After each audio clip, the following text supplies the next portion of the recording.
दुनिया के सबसे मशहूर दुखद नाटकों में आपका स्वागत है। ये एक ऐसी कहानी है जहां ताकत पाने की इच्छा, धोखा और बदले की भावना सब कुछ बदल देती है। ये विलियम शेक्सपियर का बहुत बड़ा नाटक है, हैमलेट। ये डेनमार्क के राजकुमार की एक ऐसी भयानक यात्रा है जिसमें वो अपने पिता के खून के बाद सच ढूंढने और इंसाफ के लिए लड़ते हुए खुद से भी लड़ता है। क्या हैमलेट अपना फर्ज निभा पाएगा? डेनमार्क से कुछ दूरी पर एक खूबसूरत देश था। वहां हैमलेट नाम का राजा राज्य करता था। उसका विवाह एक अत्यंत सुंदर राजकुमारी के साथ हुआ। दोनों एक दूसरे को बहुत प्रेम करते थे तथा एक दूसरे के लिए हमेशा प्राण तक न्योछावर करने के लिए तैयार रहते थे। विवाह के बाद रानी ने एक पुत्र को जन्म दिया। उसका नाम कुमार हैमलेट रखा गया। बचपन से ही वह माता की अपेक्षा अपने पिता से अधिक प्रेम करता था। महाराज हैमलेट का क्लेडियस नामक एक छोटा भाई भी था। वो उन्हीं के साथ रहता था। इस प्रकार वे सुखपूर्वक जीवन बिता रहे थे। हैमलेट के राज्य में सुख समृद्धि का वास था। उसने लोगों की भलाई के लिए अनेक कार्य किए। यही कारण था कि प्रजा ऐसा राजा पाकर स्वयं को धन्य समझती थी। एक दिन भयंकर दुर्घटना घटी। राजा हैमलेट स्वर्ग सिधार गए। उनकी मृत्यु के बारे में क्लेडियस के अतिरिक्त कोई नहीं जानता था। आंखों में आंसू भरकर उसने भारी मन से घोषणा की कि एक जहरीले सर्प के काटने से महाराज हैमलेट काल का ग्रास बन गए हैं। हैमलेट की मृत्यु का समाचार प्रजा पर कड़कती बिजली बनकर गिरा। प्रजा अपने राजा हैमलेट को बहुत प्रेम करती थी। इस समाचार ने उन्हें दुख के गहरे सागर में डुबो दिया। सारे राज्य में शोक की लहर दौड़ गई। इस दुर्घटना का सबसे बुरा असर राजकुमार हैमलेट पर पड़ा। वह अपने पिता से बहुत स्नेह करता था। उसका अधिकांश समय उन्हीं के साथ व्यतीत होता था। उसका नन्हा दिल पिता की मृत्यु से बिल्कुल टूट गया। उसकी आंखों से निरंतर आंसू बहते रहते। उसकी भूख, प्यास और नींद समाप्त हो गई थी। किसी तरह समझा बुझाकर उसे सुलाया जाता, परंतु आधी रात के समय पिता को पुकारते हुए वह बिस्तर से उठ बैठता। उसके बाद सारी रात करवटें बदलते या रोते हुए गुजार देता था। इसी प्रकार 2 महीने बीत गए, लेकिन अब भी उसके दिलो दिमाग पर पिता की छाप ताजा थी। एक पल के लिए भी वो पिता को नहीं भूला था। वो उनके कक्ष में जाकर घंटों रोया करता था। अभी वो स्वयं को संभाल भी नहीं पाया था कि एक दिन एक समाचार सुनकर वो आश्चर्यचकित रह गया। उसे अपने कानों पर विश्वास नहीं हुआ। जिस मां ने जीवित रहते उसके पिता को अथाह प्यार दिया था, जो उनके लिए अपना सब कुछ न्योछावर करने को तत्पर रहती थी, उसी ने उसके चाचा क्लेडियस के साथ विवाह कर लिया था। इस बारे में उसने उसे भी कुछ बताना उचित नहीं समझा था। सारा कार्य बड़े गुप्त ढंग से संपन्न हुआ था। यह विवाह किसी भी प्रकार से उपयुक्त नहीं कहा जा सकता था। जहां रानी सुंदरता की मूर्ति थी, वहीं क्लेडियस बहुत काला, भद्दा और असामान्य कटकांठी का व्यक्ति था। ढूंढने पर भी उसमें कोई गुण नजर नहीं आता था। स्पष्ट शब्दों में कहा जाए तो वह किसी भी तरह से रानी और राजसिंहासन के योग्य नहीं था। परंतु ये बात केवल हैमलेट समझता था। रानी ने तो इस ओर से अपनी आंखें मूंद रखी थी। रानी ने इस विवाह के लिए बहुत जल्दी अपनी स्वीकृति दे दी थी। यही बात हैमलेट को सबसे अधिक चुभती थी। उसके पिता को गुजरे अभी 2 महीने ही हुए थे और उसकी मां ने दूसरा विवाह कर लिया था। पति के लिए उसकी मां के मन में जो प्रेम था, जो समर्पण भाव था, वो इतनी जल्दी कहां लुप्त हो गया। इस बात ने हैमलेट को चिंता में डाल दिया। एक दिन हैमलेट अपने कक्ष में बैठा पिछले कुछ महीनों में घटित घटनाओं के बारे में सोच रहा था। तभी एकाएक उसके मस्तिष्क में एक विचार कौड़ा। इस विवाह के पीछे कहीं कोई षड्यंत्र तो नहीं है? उसने पुनः सभी कड़ियों को जोड़ा और सिलसिलेवार सोचने लगा। सबसे पहले जहरीले सर्प के काटने पर मेरे पिता की मृत्यु हुई, परंतु इसके बारे में केवल क्लेडियस को पता था। फिर कुछ दिनों बाद उन्होंने और मेरी मां ने विवाह कर लिया। कहीं ऐसा तो नहीं कि मेरे पिता की मृत्यु के पीछे इन दोनों का हाथ हो? कहीं इन्होंने ही तो सर्प बनकर उन्हें नहीं डंस लिया? राजसिंहासन का लोभ अच्छे अच्छों को बुरा काम करने के लिए विवश कर देता है। अवश्य इन्होंने लोभ में आकर मेरे पिता को मरवा दिया और अब वे इस राज्य को हथिया लेना चाहते हैं। हैमलेट जितना सोचता उतना ही विचारों की गुत्थियों में उलझता जाता। अधिक सोचने के कारण दिन दिन उसका स्वास्थ्य गिरने लगा। शरीर सूखकर कांटे की तरह हो गया, चेहरा पीला पड़ गया, आंखें अंदर की ओर धंस गई। लोग उसकी हंसी सुनने को तरस गए। उसके स्थान पर अब वह अत्यंत गंभीर और खोया खोया सा दिखाई देता था। एक दिन वह महल के शाही बाग में टहल रहा था कि तभी एक पहरेदार आया और डरते डरते बोला, राजकुमार, कुछ दिनों से मैं महाराज को महल में देख रहा हूं। अवश्य वो उनकी आत्मा है जो 3 दिन से दिखाई दे रही है। यद्यपि उन्होंने किसी को कुछ नहीं कहा, परंतु उनकी चाल ढाल से लगता है कि वे किसी को ढूंढ रहे हैं। ये बात हैमलेट के लिए किसी आश्चर्य से कम नहीं थी। उसके पिता की आत्मा अभी महल में उपस्थित है, ये जानकर जहां उसे प्रसन्नता हुई, वहीं वो सोच में पड़ गया। धीरे धीरे उसे विश्वास हो गया कि हो न हो महाराज उसे ही ढूंढ रहे हैं। अवश्य वे उससे कुछ कहना चाहते हैं। अंततः राजकुमार ने पिता से मिलने का निश्चय कर लिया। उसी रात वो पहरेदारों के साथ उस स्थान पर जा बैठा जहां उसके पिता की आत्मा को भटकते हुए देखा गया था। उसने इस बारे में किसी को कुछ नहीं बताया। आधी रात का समय था। राजकुमार की आंखों से नींद कोसों दूर थी। तभी एक पहरेदार पास आकर धीरे से बोला, वो देखिए राजकुमार, चबूतरे पर महाराज की आत्मा। राजकुमार ने जल्दी से चबूतरे की ओर देखा। राजसी पोशाक पहने एक छाया धीरे धीरे चलती हुई उसकी ओर आ रही थी। चाल ढाल और वस्त्रों से राजकुमार पहचान गया कि यह उसके पिता ही हैं। उन्होंने वही पोशाक पहन रखी थी जो मृत्यु के समय उनके शरीर पर थी। चांद की रोशनी में वे उसे स्पष्ट नजर आ रहे थे। वो पिताजी कहकर तेजी से उनकी ओर लपका। पहरेदारों ने उसे रोकने की बहुत कोशिश की, लेकिन वो स्वयं को छुड़वाकर उस ओर बढ़ गया। जब दोनों के बीच कुछ कदमों की दूरी रह गई, तब उस छाया ने उसे एक एकांत कोने की ओर चलने का संकेत किया। एक पल के लिए हैमलेट का चेहरा पसीने से भीग उठा। वो सोचने लगा, कहीं वो कोई और प्रेतात्मा तो नहीं जो उसके पिता के वेश में वहां घूम रही है। कहीं वो उसका अहित न कर दे। वो जहां का तहां रुक गया। तभी उसकी अंतरात्मा बोली, राजकुमार, व्यर्थ का संदेह मत करो। इनसे भयभीत होने की कोई आवश्यकता नहीं है। ये तुम्हारे पिता हैं। राजकुमार के मन का भय समाप्त हो गया और वह छाया के साथ एक कोने में पहुंचा। छाया ने नजरें उठाकर इधर उधर देखा। दूर दूर तक कोई नहीं था जो उनकी बातें सुन सके। आश्वस्त हो जाने के बाद छाया के मुख से पहला शब्द निकला, कुमार, मेरे बेटे। एक लंबे अरसे के बाद अपने पिता की स्नेहयुक्त आवाज सुनकर राजकुमार की आंखों में आंसू उमड़ आए। उसका गला रुंध गया। दिल चाहा कि वह दौड़कर पिता से लिपट जाए, उनसे लाड़ करे, परंतु उन्होंने उसे रोक दिया। तब राजकुमार स्वयं को शायद करते हुए बोला, पिताजी, अभी तक आप इस प्रकार भटक क्यों रहे हैं? कौन सी बात आपकी मुक्ति में बाधा बन रही है? क्यों आपकी आत्मा बेचैन है? मुझे सब कुछ स्पष्ट रूप से बताइए। छाया धीरे से बोली, पुत्र, इन सब का एक ही कारण है, और वह कारण है मेरी रहस्यमयी हत्या। हत्या? यह क्या कह रहे हैं आप, पिताजी? चाचा जी ने तो कहा था कि आपकी मृत्यु सर्प के काटने से हुई थी। राजकुमार ने आश्चर्य में भरकर पूछा। कुमार, मेरी मृत्यु सर्प के काटने से नहीं हुई, मेरी हत्या हुई है। तुम्हें यही बात बताने के लिए अब तक मेरी आत्मा भटक रही थी। आज इस रहस्य से पर्दा उठाकर मेरी आत्मा को शांति मिलेगी। छाया शांत स्वर में बोली। परंतु आपकी हत्या कौन कर सकता है? किसने यह नीच काम किया है? आप मुझे बताइए। उस दुष्ट को मैं स्वयं अपने हाथों से दंडित करूंगा। राजकुमार उत्तेजित होते हुए बोला। शांत हो जाओ कुमार, ये कार्य आवेश में आकर करने का नहीं है। तुम मन को शांत करके धैर्यपूर्वक मेरी बात सुनो। राजकुमार कुछ देर तक आंखें बंद करके स्वयं को शांत करता रहा। फिर उसने पिता से सारी बात बताने के लिए कहा। तब छाया सत्य से पर्दा हटाते हुए बोली, कुमार, मेरी हत्या करने वाला कोई और नहीं, मेरा अपना ही भाई है। हाँ, मेरी हत्या क्लेदियस ने की है। जिस दिन मेरी मृत्यु हुई, उस दिन मैं सभी दैनिक कार्य निपटाकर शाही बाग में विश्राम कर रहा था। ठंडी हवाओं के कारण मुझे नींद आ गई। उस समय कोई भी मेरे आसपास नहीं था। अवसर उचित जानकर क्लेदियस वहां आया और मेरे कान में विषैले द्रव्य की 2 बूंदें डाल दी। उस द्रव्य के प्रभाव से मेरी नसें जल उठी और मेरा दिल जोर जोर से धड़कने के बाद शांत हो गया। इस तरह उसने सब कुछ छीनकर भटकने के लिए मुझे इस लोक में धकेल दिया। कुमार, यदि मुझसे प्यार है तो प्रतिज्ञा करो, तुम क्लेदियस से मेरी मृत्यु का प्रतिशोध अवश्य लोगे। तभी मेरी आत्मा को शांति और मुक्ति मिलेगी। अन्यथा मैं युगों युगों तक इसी प्रकार भटकता रहूंगा। राजकुमार को पहले से क्लेदियस पर शक था। पिता की बात ने उसके शक को यकीन में बदल दिया था। वो प्रतिज्ञा करते हुए बोला, पिताजी, क्लेदियस ने आपको मुझसे छीना है। मैं उससे आपकी हत्या का प्रतिशोध लेकर रहूंगा। जब तक मैं प्रतिशोध नहीं लूंगा, तब तक चैन से नहीं बैठूंगा। लेकिन एक बात का ध्यान रखना कुमार, तुम अपनी माता को क्षमा कर देना। उसने जाने अनजाने जो पाप किया है, उसका फल उसे स्वयं ईश्वर प्रदान करेंगे। इसके बाद छाया वहां से अदृश्य हो गई। हैमलेट ने बेचैन होकर पिता को पुकारा, परंतु कोई प्रत्युत्तर नहीं मिला। अंततः वह सिर झुकाए कक्ष में लौट आया। हैमलेट ने जो प्रतिज्ञा की थी, वो उसे जल्दी से जल्दी पूरा कर लेना चाहता था, जिससे उसके पिता की आत्मा को शांति मिल सके। लेकिन ऐसे कार्य में जल्दबाजी उसकी असफलता का कारण भी बन सकती थी।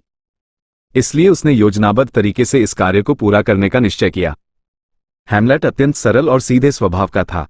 किसी की हत्या का षड्यंत्र रचना तो दूर, वह किसी को बुरा भला भी नहीं कह सकता था। इसके अतिरिक्त क्लेदियस के गुप्तचरों की भी उस पर कड़ी नजर थी। हैमलेट सतर्क था, इसलिए गुप्तचरों की निगरानी की बात जानता था। उसे सबसे पहले इस निगरानी से छुटकारा पाना था, तभी वो कोई योजना बना सकता था। अतः उसने एक चाल चली और पागलों की तरह व्यवहार करने लगा। उसने ऐसा अभिनय किया कि उसकी चाल ढाल, व्यवहार और हरकतों को देखकर सभी को उसके पागल होने का विश्वास हो गया। क्लेदियस को उससे कोई खतरा नहीं रहा। उसे चुनौती देने वाला पागल हो चुका है, इस विचार ने उसे राजकुमार की ओर से लापरवाह बना दिया। इसी के चलते उसने गुप्तचरों को भी निगरानी से हटा दिया। दरबार में एक वजीर था जिसकी ओफिलिया नाम की एक पुत्री थी। राजकुमार उसे बहुत प्रेम करता था, परंतु ओफिलिया उससे दूर दूर रहती थी।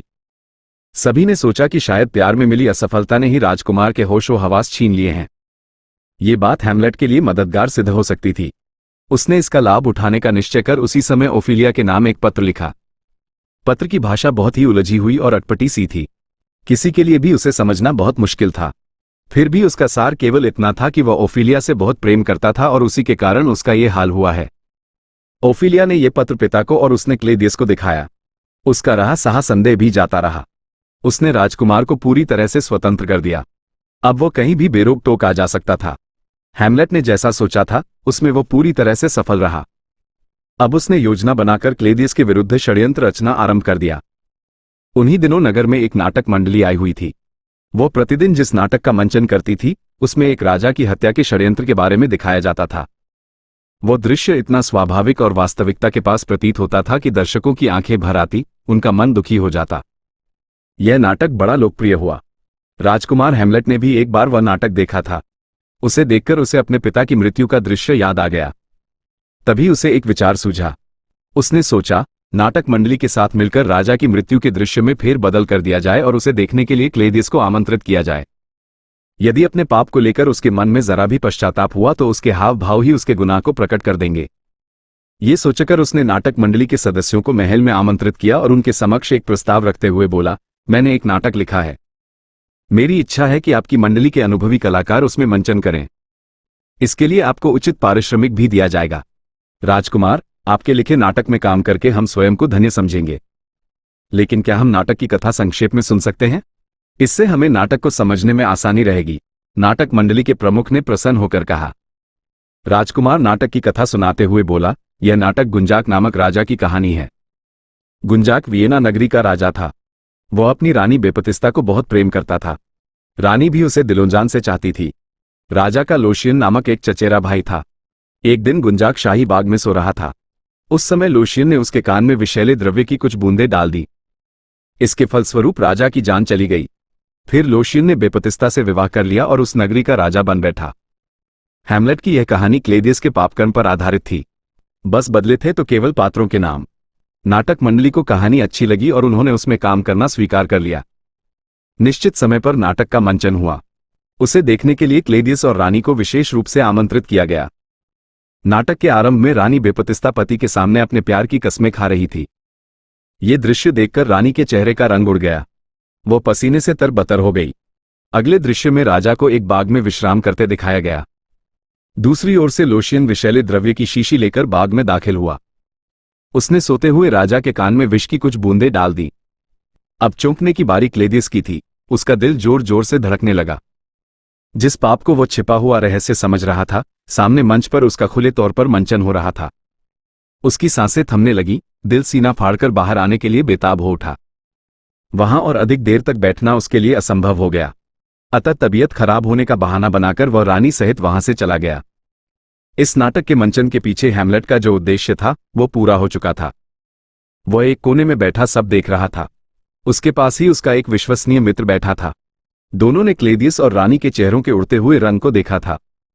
बार बार घबराकर एक दूसरे को देखना और माथे से पसीना पोंछना भी उनसे छिपा नहीं था। जब वे दोनों नाटक छोड़कर जा रहे थे तब हैमलेट ने मित्र से कहा, मित्र, क्लेदियस की बेचैनी उसके अंदर के चोर को उजागर कर रही है। इसमें कोई शक नहीं रहा कि उसने ही मेरे पिता की हत्या की है। मैं तुम्हारी बात से पूरी तरह सहमत हूं। यही तुम्हारे पिता का हत्यारा है। वह मित्र आवेश में भरकर बोला। शांत हो जाओ मित्र, दीवारों के भी कान होते हैं। ये स्थान इस प्रकार की बातों को करने का नहीं है। हम इस विषय में बाद में बात करेंगे। हैमलेट ने तेजी से मित्र को चुप करवा दिया। नाटक समाप्त हुआ और सभी उसकी प्रशंसा करते हुए वहां से चले गए। उसी रात रानी ने एक आवश्यक काम का बहाना करके हैमलेट को अपने कमरे में बुलाया। हैमलेट को पता था कि नाटक देखने के बाद क्लेदियस और भी सतर्क हो जाएगा तथा अपनी चालें चलना शुरू कर देगा। इसलिए जब उसकी मां ने उसे अपने कक्ष में बुलाया तो वो समझ गया कि निर्णायक समय पास आ पहुंचा है। उसे अपनी मां से घृणा होने लगी क्योंकि वह भी हत्यारे का साथ दे रही थी। लेकिन उसे अपने पिता के शब्द याद थे, इसलिए उसने निश्चय किया कि चाहे कुछ भी हो जाए वह अपनी मां का कोई अहित नहीं करेगा। किसी प्रकार स्वयं को नियंत्रित करके हैमलेट रानी के कक्ष में प्रविष्ट हुआ। उस समय रानी खिड़की के पास खड़ी बाहर की ओर देख रही थी। कदमों की आहट पाकर वो मुड़ी और उसे संबोधित करते हुए बोली, आओ कुमार, बैठो। आपको जो कहना हो ऐसे ही कह दें, हैमलेट ने रूखे स्वर में कहा। तो सुनो कुमार, तुम जो कुछ कर रहे हो वो ठीक नहीं है। अपने पिता के विरुद्ध ऐसा कार्य करते तुम्हें लज्जा नहीं आती? क्यों कर रहे हो ऐसा?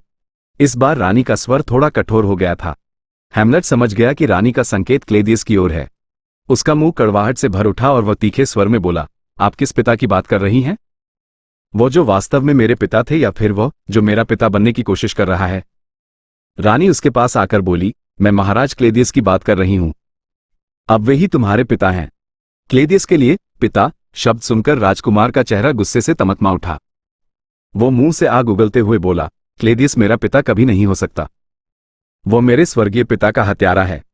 उस आस्तीन के सांप को पिता कहने से पहले मेरी जिह्वा जल जाएगी। मेरी तलवार उसका रक्त पीने के लिए तरस रही है। जब तक उस पापी को मैं मौत के घाट नहीं उतारूंगा तब तक मुझे चैन नहीं मिलेगा। राजकुमार का ऐसा रौद्र रूप देखकर रानी भय से थर थर कांपने लगी। उसे लगा मानो स्वयं महाराज उसके सामने आकर खड़े हो गए हों। वो कुछ कदम पीछे हटी और तेजी से कक्ष से बाहर जाने के लिए मुड़ी, लेकिन राजकुमार ने आगे बढ़कर उसका मार्ग रोक लिया और कठोर स्वर में बोला, रानी मां, जाने से पहले आपको मेरे एक प्रश्न का उत्तर देना होगा, अन्यथा मैं आपको यहां से बाहर नहीं जाने दूंगा। मैं तेरी मां हूं। मुझसे ऐसे बात करते हुए तुझे शर्म नहीं आती? मैं यहां से जा रही हूं, देखती हूं तू क्या करता है। ये कहकर जैसे ही रानी ने आगे कदम बढ़ाया वैसे ही राजकुमार ने उसका हाथ पकड़ लिया। रानी ने हाथ छुड़ाने की बहुत कोशिश की लेकिन असफल रही। राजकुमार का गुस्से से भरा चेहरा देखकर वह पहले ही भयभीत थी। हाथ पकड़ने की घटना से उसका रहा साहस भी जवाब दे गया। वो सहायता के लिए चिल्लाने लगी। तभी बरामदे में लगे पर्दे के पीछे से भी बचाओ बचाओ की आवाजें आने लगी। यह आवाज किसी पुरुष की थी। क्लेदियस पर्दे के पीछे खड़ा होकर उनकी सारी बातें सुन रहा था, लेकिन रानी को खतरे में पड़ा देखकर वह सहायता के लिए सैनिकों को पुकार रहा है। ये सोचकर हैमलेट ने तलवार निकाल ली और रानी को छोड़कर पर्दे के पास पहुंच गया। फिर उसने बिना पर्दा हटाए तलवार से उस पर वार कर दिया। कक्ष में एक चीख गूंजी और फिर धड़ाम से किसी के गिरने की आवाज के साथ सब कुछ शांत हो गया। पर्दे के पीछे छिपा आदमी मारा जा चुका है। ये सोचकर राजकुमार निश्चिंत हो गया था। वो उस व्यक्ति को देखना चाहता था। उसने आगे बढ़कर पर्दा एक ओर सरका दिया। जमीन पर ओफिलिया के पिता की लाश पड़ी थी। वो क्लेदियस का विश्वासपात्र था और उसी के कहने पर वहां छिपकर उनकी बातें सुन रहा था। राजकुमार के मुंह से अफसोस भरी आ निकली, अनजाने में मैंने इनकी हत्या कर दी। इसके लिए ओफिलिया मुझे कभी माफ नहीं करेगी। इसके बाद हैमलेट रानी की ओर मुड़ा। उसके हाथ में खून सनी तलवार देखकर रानी की सांसें उखड़ने लगी। हालत ऐसी हो गई मानो उसके प्राण निकलने वाले हों। हैमलेट ने तलवार नीचे कर ली और रानी के कंधों पर हाथ रखकर स्नेह भरे स्वर में बोला, मां, तुम्हें मुझसे डरने की कोई आवश्यकता नहीं है। मैं तुम्हारा पुत्र हूं। मैंने तुम्हारे अंश से जन्म लिया है। आज भी मैं तुम्हारा उतना ही सम्मान करता हूं जितना पहले करता था। परंतु मां, ये सच है कि क्लेदियस ने महाराज की हत्या की है। उसके हाथ महाराज के खून से रंगे हुए हैं। उसने सिंहासन पर अधिकार करने के लिए ही आपसे विवाह किया है। उस जैसे पापी और नीच का साथ देकर आप अपने वंश को कलंकित कर रही हैं। राजकुमार की बातें सुनकर रानी की नजरें शर्म से झुक गई। उसके पास कहने को कुछ भी नहीं बचा था। हैमलेट ने माता का चेहरा ऊपर उठाया और दीवार पर टंगी महाराज की तस्वीर की ओर संकेत करते हुए बोला, देखो मां, पिताजी हमारी ओर कितनी उम्मीद भरी निगाहों से देख रहे हैं। वे अपने हत्यारे से प्रतिशोध चाहते हैं। वे चाहते हैं कि हम एक साथ क्लेदियस को उसके किए की सजा दें। इस काम में आप मेरी सहायता करेंगी? हैमलेट के मुंह से यह स्नेहपूर्ण शब्द सुनकर रानी की आंखों में आंसू भर आए। उसके मन में ममता का सागर हिलोरे लेने लगा। उसने पुत्र को गले से लगा लिया। हैमलेट उसे सांत्वना देते हुए बोला, तुम चिंता मत करो मां, मैं क्लेदियस को उसके किए की सजा अवश्य दूंगा। मुझे सिर्फ आपके आशीर्वाद की जरूरत है जिससे मैं। तभी कमरे में एक स्वर गूंज उठा जिसने राजकुमार की बात को पूरा कर दिया, अपने पिता की हत्या का बदला ले सकूं। राजकुमार ने चौंककर स्वर की दिशा की ओर देखा। वहां उसके पिता की आत्मा खड़ी हुई थी। वो खुशी से चीख पड़ा, पिताजी, आप आ गए, पिताजी। महाराज की आत्मा शांत स्वर में बोली, पुत्र, मैं तुम्हें यहां तुम्हारे कर्तव्य की याद दिलाने आया हूं। तुम्हें अपनी प्रतिज्ञा याद है ना कुमार? तुम्हें क्लेदियस से मेरी हत्या का बदला लेना है। पिताजी, मैं ये बात कभी नहीं भूल सकता। अपनी प्रतिज्ञा पूरी करने के लिए मैं अपने प्राणों की आहुति देने से भी पीछे नहीं हटूंगा। उसे अपने पाप का फल अवश्य भुगतना होगा। राजकुमार उत्तेजित होकर बोला, पुत्र, याद रखना, जब तक क्लेडियस जीवित है तब तक मेरी आत्मा को शांति नहीं मिलेगी। मैं इसी तरह यहां वहां भटकता रहूंगा। उससे प्रतिशोध ही मेरी मुक्ति का एकमात्र उपाय है। ये कहकर राजा की आत्मा अदृश्य हो गई। रानी आश्चर्यचकित होकर कभी राजकुमार को देख रही थी तो कभी उस स्थान की ओर जिस ओर राजकुमार मुंह करके बोल रहा था। न तो उसे वहां कोई दिखाई दिया, न ही उसने किसी की आवाज सुनी, परंतु उसे अपने चारों ओर सर्द सी एक लहर अवश्य महसूस हो रही थी। उसी के कारण वह थरथर कांप रही थी। हैमलेट जानता था कि रानी महाराज की आत्मा की उपस्थिति से पूरी तरह अनजान है, इसलिए उसने भी इस विषय में उसे कुछ नहीं बताया। वो केवल इतना ही बोला, मां, आप क्लेडियस से सावधान रहना। जो पापी एक हत्या कर सकता है, उसे दूसरी हत्या करने से कोई डर नहीं लगेगा। अगर उसे पता चल गया कि आप मेरा साथ दे रही हैं तो वह आपको भी जीवित नहीं छोड़ेगा। इसलिए जो कुछ भी करना, सोच समझकर करना। ये कहकर वह कक्ष से बाहर चला गया।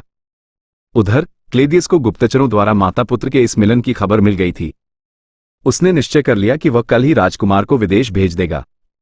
दूसरे दिन प्रातःकाल उसने हैमलेट को बुलाया और कठोर स्वर में बोला, कुमार, कल रात तुमने सबसे वरिष्ठ और वफादार वजीर की हत्या करके हमारे लिए संकट पैदा कर दिया है। इस घटना से प्रजाजन में क्रोध और असंतोष की लहर उठ रही है। इसलिए उचित यही है कि तुम कुछ दिनों के लिए यहां से कहीं दूर चले जाओ। मैंने इसका सारा इंतजाम भी कर दिया है। जब यहां सब कुछ शांत हो जाएगा तब तुम वापस लौट आना। इसके बाद उसने 2 विश्वसनीय अधिकारियों के साथ राजकुमार को जबरदस्ती जहाज पर चढ़ाकर विदेश भेज दिया। अफसरों को विशेष हिदायत दी गई थी कि मार्ग में अवसर देखकर उसे मौत के घाट उतार दिया जाए। राजकुमार उसके इरादों को भली भांति समझ रहा था, लेकिन वह विवश था। परंतु जाको राखे साइयां, मार सके न कोया। मार्ग में समुद्री डाकुओं ने जहाज पर आक्रमण कर दिया। दोनों पक्षों में भयंकर युद्ध हुआ, जिसमें दोनों अधिकारी मारे गए। परंतु डाकुओं का सरदार हैमलेट को पहले से पहचानता था, अतः उसने उसे ससम्मान वापस डेनमार्क भेज दिया। डेनमार्क पहुंचते ही राजकुमार को एक बुरी खबर मिली। पिता की मृत्यु से ओफिलिया को गहरा सदमा पहुंचा था।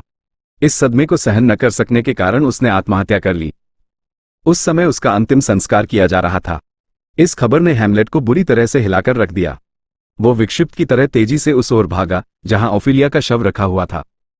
उसका भाई उसे दफनाने की तैयारी कर रहा था। उस समय क्लॉडियस, रानी तथा अन्य दरबारीगण उसकी अंतिम क्रिया में उपस्थित थे। हैमलेट तेजी से भीड़ को चीरता हुआ आया और ओफिलिया के शव से लिपटकर जोर जोर से रोने लगा। उसका भाई एक पल के लिए भौचक्का रह गया। फिर उसे याद आया कि इसी ने उसके पिता की हत्या की थी और इसी के कारण आज उसकी बहन उसे छोड़कर चली गई। उसने हैमलेट को पकड़ लिया और लात घूंसों से उसकी पिटाई करने लगा। हैमलेट को पिटते देख क्लॉडियस मन ही मन बहुत खुश हो रहा था। वो चाहता था कि आज उसके रास्ते से हैमलेट नाम का कांटा हमेशा के लिए निकल जाए। परंतु तभी कुछ दरबारियों ने आगे बढ़कर दोनों को अलग अलग कर दिया। ओफिलिया का भाई क्लॉडियस को संबोधित करते हुए बोला, महाराज, किसी ने मेरे पिता की हत्या की है। इसी के कारण मेरी बहन ने आत्महत्या की है। इसने मेरा घर उजाड़ दिया है। मैं इसे अपने हाथों से दंड देना चाहता हूं। तुम्हारे आरोप 100% सही हैं, परंतु इसका अर्थ यह नहीं है कि इसे तुम इस प्रकार दंडित करो। मैं तुम दोनों के बीच द्वंद्व युद्ध निश्चित करता हूं। इसमें जो विजयी होगा उसे ही जीवित रहने का अधिकार होगा। क्लॉडियस ने मन ही मन मुस्कुराते हुए अपना निर्णय दिया। इस निर्णय के पीछे क्लॉडियस का कुटिल दिमाग चल रहा था। वो जानता था कि ओफिलिया के भाई की तुलना में राजकुमार अभी बच्चा है। वो उसका सामना नहीं कर पाएगा। द्वंद्व युद्ध में नकली तलवारों का प्रयोग किया जाता था, लेकिन उसने ओफिलिया के भाई को असली तलवार थमा दी। उस तलवार में तेज जहर लगा हुआ था। यदि युद्ध में राजकुमार बच गया तो उसे मारने के लिए क्लॉडियस ने एक और षड्यंत्र रचा था। उसने अपने पास एक शाही प्याला रखा जिसमें शरबत के साथ साथ विषैले द्रव्य की कुछ बूंदें भी थी। युद्ध आरंभ होने से पूर्व उसने घोषणा की कि युद्ध में विजयी होने वाले को वह सम्मान के रूप में शरबत का शाही प्याला पेश करेगा। उसके इस षड्यंत्र से रानी भी अनजान थी। निर्धारित समय पर युद्ध आरंभ हुआ। उसे देखने के लिए सारा नगर रंगभूमि में उमड़ आया था। पहले तो हैमलेट ओफिलिया के भाई पर हावी रहा, लेकिन धीरे धीरे उसने हैमलेट पर प्रहार करने आरंभ कर दिए और फिर उसने उस पर एक प्राणघातक वार किया। हैमलेट ने खुद को बचाने का भरसक प्रयत्न किया, परंतु फिर भी तलवार ने उसके शरीर पर घाव बना डाला। जैसे ही विष हैमलेट के शरीर में गया, उसे भयंकर जलन होने लगी। वो समझ गया कि क्लॉडियस ने उसके साथ छल किया है। जहर तेजी से उसके शरीर में फैल रहा था। उसे अपनी मौत दिखाई देने लगी, परंतु मरने से पहले वह अपनी प्रतिज्ञा पूरी करना चाहता था, अतः उसने ओफिलिया के भाई से तलवार छीनकर उसी के सीने में घोंप दी। फिर खून सनी तलवार लेकर उसने क्लॉडियस की ओर देखा। उसका ये रूप देखकर रानी भयभीत हो गई। उसने घबराकर शाही प्याला उठाया और सारा शरबत पी लिया। जहर ने अपना असर दिखाया और रानी तड़पते हुए वहीं ढेर हो गई। मां को तड़प तड़प कर प्राण त्यागते देख हैमलेट को पिता की मृत्यु याद आ गई। इस पापी ने उसे इसी प्रकार तड़पा तड़पा कर मारा था। वो तेजी से क्लॉडियस की ओर लपका।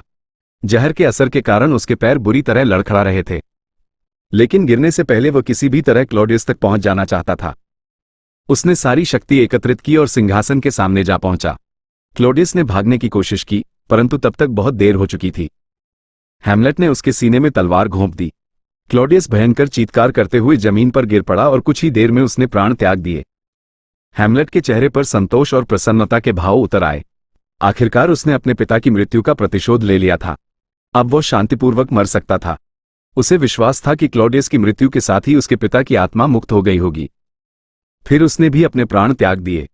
रूपांतर महेश शर्मा।